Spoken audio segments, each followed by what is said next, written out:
The biggest issues for me for women that I work with in India are trafficking, loss of livelihood, challenges of finding alternative livelihood, um, extreme economic dependence on others, um,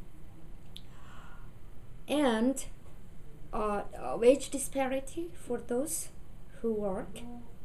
This exists across the board among the very highly educated as well as those who are least educated.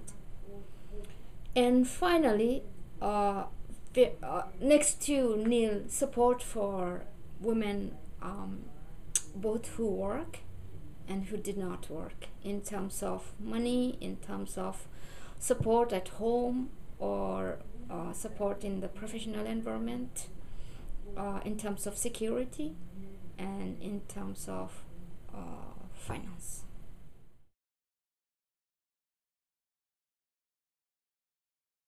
Most of the in most of the schools in India, especially in semi-rural and totally rural areas, do not have toilets.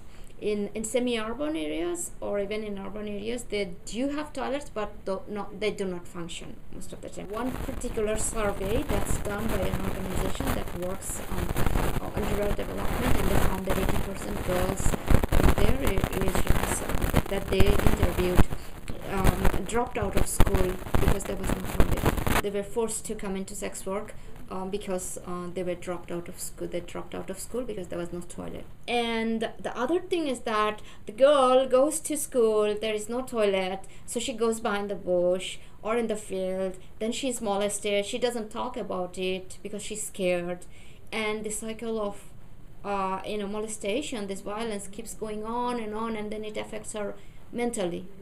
And then she's married, and then she can't have a good relation with her husband. That also happens. So there are different kind of sexual violence that happens, but the beginning is, most of the time, it starts from the toilet. Women, I work a lot with sex workers. I report a lot on them. So those women, they are like the most vulnerable people.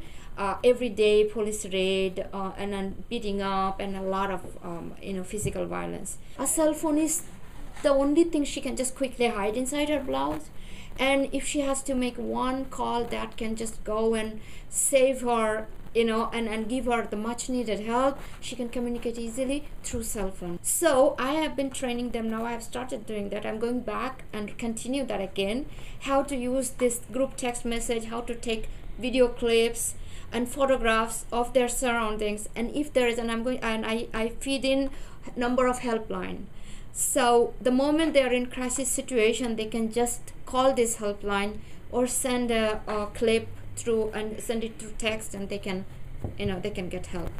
I trained a young woman how to use the internet on her cell phone and send a group text message, and then she was trafficked and she was sold in a brothel.